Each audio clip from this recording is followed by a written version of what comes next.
पश्चिम बंगाल में हिंदुओं पर हुए अत्याचार पर चुप रहने वाली ममता बनर्जी, टीएमसी, यूसुफ पठान का अब असली देश विरोधी चेहरा आ चुका है सामने। जी हां, दरअसल आपके लिए बता दें कि जब देश भर में मनाया जा रहा है इस बात का जश्न कि किस तरीके से भारतीय सेना ने पाकिस्तान को मुंह तोड़ जवाब दिया और पाकिस्तान के आतंकवादियों के खिलाफ ये जो बड़ी सर्जिकल स्ट्राइक और एयर स्ट्राइक की गई, जिस पर अब भारत सरकार के द्वारा पॉलिटिकल डिप्लोमेटिक्स की स्ट्राइक भी कर दी गई है पाकिस्तान के खिलाफ, जिसमें भारत सरकार ने ऐलान किया कि भारत से एक डेलीगेशन जाएगा विदेशों में जो कि पाकिस्तान को लेकर, और भारत ने जिस तरीके से जवाबी कार्रवाई रखी है उस पर पाकिस्तान की पोल खोलेगा। पर देखिए, इसी डेलीगेशन में नाम रखा गया था टीएमसी के नेता यूसुफ पठान का, और अब यूसुफ पठान केंद्र सरकार को फोन कर कह रहे हैं कि उनके पास नहीं है टाइम।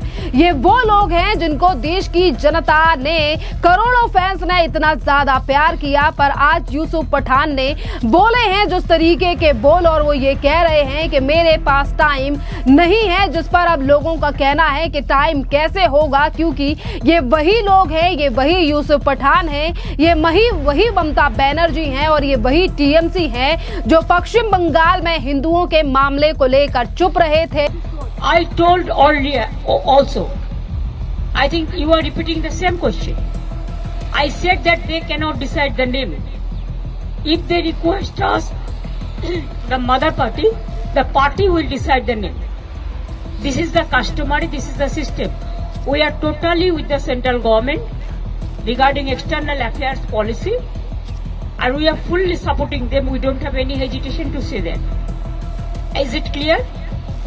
और आज जब बात देश की आई है तब भी इन लोगों ने इसी तरीके से अपना देश विरोधी चेहरा दिखा दिया है। देखिए, जिस तरीके से पहले तो ये खबर आई थी कि टीएमसी के द्वारा जो सांसद चुने गए थे, यूसुफ पठान का नाम दिया गया था, जो कि भारत के पूर्व अंतर्राष्ट्रीय क्रिकेटर हैं, कि वो विदेशों में जाएं इस डेलीगेशन के साथ और पाकिस्तान की पोल पट्टी खोलें कि किस तरीके से आतंकवादियों को पालने का काम कर रहा है पाकिस्तान और किस तरीके से मुंह तोड़ जवाब भारत ने पाकिस्तान को दिया है। पर यूसुफ पठान कह रहे हैं भारत सरकार को कि वो इस दौरे के लिए उपलब्ध नहीं है, उनके पास टाइम नहीं है। और वहीं दूसरी तरफ टीएमसी के नेताओं का अब बयान सामने आ रहा है और खुद ममता बनर्जी ने ये कहा कि हमारी पार्टी में से कौन जाएगा कौन नहीं, ये केंद्र सरकार तय नहीं करेगा बल्कि हमारी पार्टी तय करेगी। और इसी के बाद यूसुफ पठान का नाम इस डेलीगेशन में से काट दिया गया था टीएमसी के द्वारा, जिस पर अब लगातार उठ रहे हैं सवाल कि किस तरीके से कह रही हैं ममता बनर्जी और उनके भतीजे अभिषेक बनर्जी के कौन जाएगा और कौन नहीं जाएगा ये हम तय करेंगे। और अभिषेक बनर्जी ने तो इतना तक कह दिया कि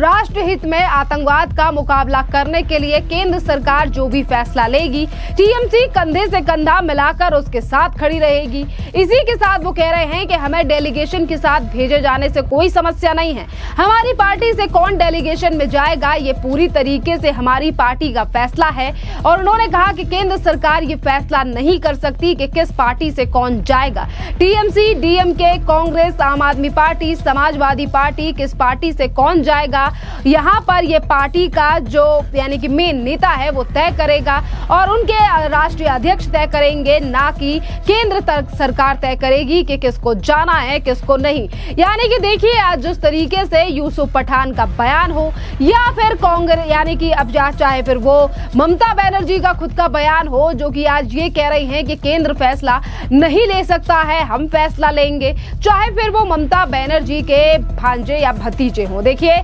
आपके लिए बता दें कि आज जिस तरीके से डेलीगेशन को लेकर दूरी बना रही है आज टीएमसी, ये कोई नई बात नहीं है, क्योंकि ये वही टीएमसी है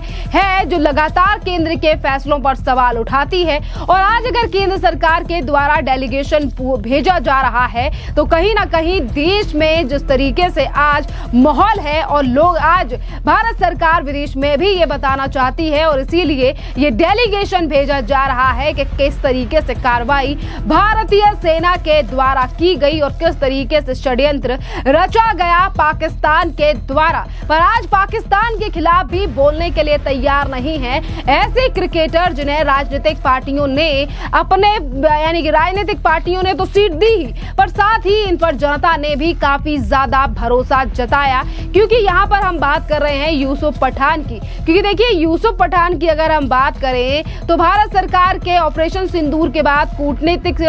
स्ट्राइक जो आज भारत सरकार के द्वारा की गई है कि 7 सर्वदलीय प्रतिनिधिमंडल बनाए गए हैं जो विभिन्न देशों में जाएंगे और पहलगाम अटैक के बारे में सैन्य कार्रवाई की डिटेल देंगे। और ये तमाम जो लोग जा रहे हैं ये मलेशिया, कोरिया, जापान जाने वाले दल में यूसुफ पठान का नाम था। पर जिस तरीके से यूसुफ पठान की टिप्पणी आई है और वो ये कहते हैं कि मैं उपलब्ध नहीं हूं, इसके पीछे का वो ये कारण बता रहे हैं और कह रहे हैं कि सरकार ने पहले हमसे सलाह मशवरा नहीं किया। खैर ये तो सिर्फ एक बहाने हैं, क्योंकि आज जो जनता कह रही है वो ये है, वैसे तो वक्फ के विरोध में मुर्शिदाबाद में हिंदुओं को टारगेट करके जिस समय पर उनके ऊपर हिंसा की जा रही थी, उन्हें उनके घर से निकाला जा रहा था, उस समय पर सांसद महोदया ने फोटो डाली थी चाय पीते हुए और उस समय पर भी काफी ज्यादा सवाल उठे थे कि किस तरीके से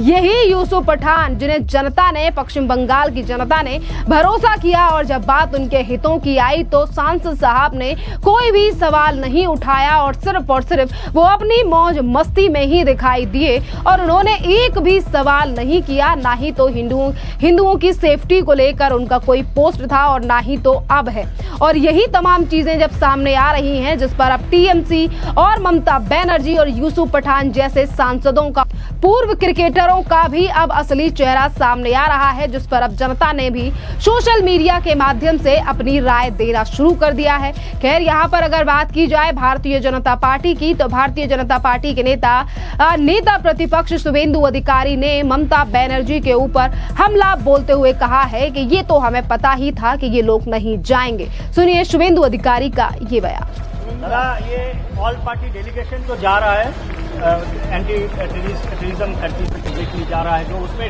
अभिषेक बनर्जी ने कहा है कि यूसुफ पठान का जो नाम पहले था नहीं है, उसमें गवर्नमेंट कौन होता है रोकने वाला, गवर्नमेंट कौन होता है रोकने वाला, पार्टी तय करेगी कि कौन जाएगा या नहीं जाएगा। उनका कोई बात का उत्तर देने के लिए जरूरत नहीं है। वो ममता बनर्जी का जो कंपनी है उसका चेयरमैन का नाम ममता और उनका मैनेजिंग डायरेक्टर का नाम है Abhishek Banerjee. His only identity is nephew of the CM. I defeated his owner. I am not saying anything regarding the question of that very tainted nephew. तो देखिए आपने देखा कि बीजेपी लगातार टीएमसी के ऊपर हमलावर है और आज जिस तरीके से टीएमसी आज भारत यानी कि यहाँ पर भारत सरकार से भी कोई लेना देना नहीं है अगर ये डेलीगेशन जा रहा है, क्योंकि वो डेलीगेशन तो भारतीय सेना के शौर्य और पाकिस्तान की पोल खोलने के लिए जा रहा था। पर उसके बावजूद भी ये जो फैसला लिया गया है टीएमसी के द्वारा, जिस पर आज लोग जमकर सोशल मीडिया पर विरोध कर रहे हैं और इसका खासा प्रभाव आने वाले चुनावों में भी दिखाई देगा, क्योंकि जब राष्ट्र और देश का मुद्दा आता है तो लोगों में काफी ज्यादा एकजुटता दिखाई देती है। और जो लोग देश में रहकर देश के नहीं हैं और जो लोग कह रहे हैं कि मैं इन चीजों के लिए उपलब्ध नहीं हूं, मैं डेलीगेशन के साथ जाने के लिए उपलब्ध नहीं हूं, ऐसे लोगों पर क्या ही जनता अब आने वाले चुनावों पर भरोसा करेगी जो इनके हितों के लिए और देश के लिए भी टाइम नहीं निकाल सकते या फिर इस तरीके के एक्सक्यूजेस भी दे रहे हैं।